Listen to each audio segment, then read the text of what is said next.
Et puis, revue de presse pour clore cette édition, la désignation du nouvel entraîneur des étalons seniors revient dans les parutions avec un plaidoyer pour que la Fédération burkinabé de football donne carte blanche à Amir Abdou.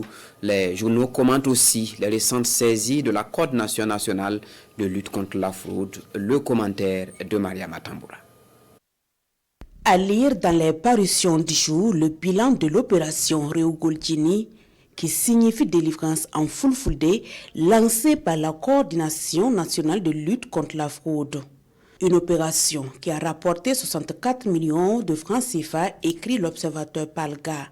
La première intervention remonte au 27 février 2026 au quartier Padoua à Ouagadougou. Les équipes de la CNLF y ont découvert un commerçant en flagrant délit de reconditionnement de riz de qualité inférieure dans des sacs portant des marques réputées de qualité supérieure afin de tromper les consommateurs, précise l'Obs. Dans la nuit du 9 au 10 mars, une sortie de la CNLF a permis la saisie de 1250 poulets impropres à la consommation d'une valeur de 5 millions de francs CFA en provenance d'un pays voisin dans la zone de contournement route de Sapui, souligne de son côté le journal Le Pays.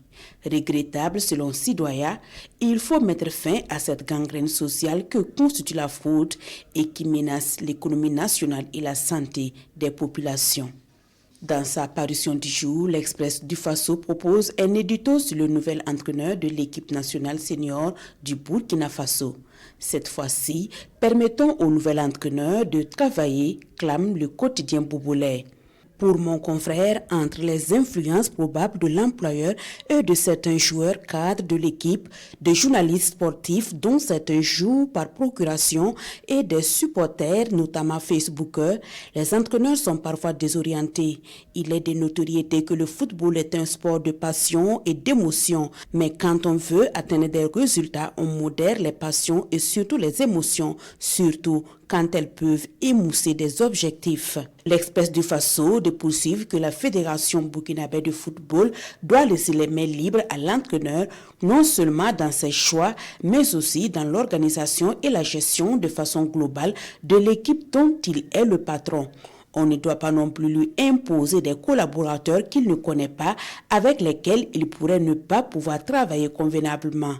Il doit donc avoir le choix de ses collaborateurs car à son tour, il attend d'eux des résultats. Du reste, le staff d'une équipe nationale est aussi une équipe cohérente, engagée et consciente des attentes de son employeur et des amoureux du football, conclut le quotidien bobolais.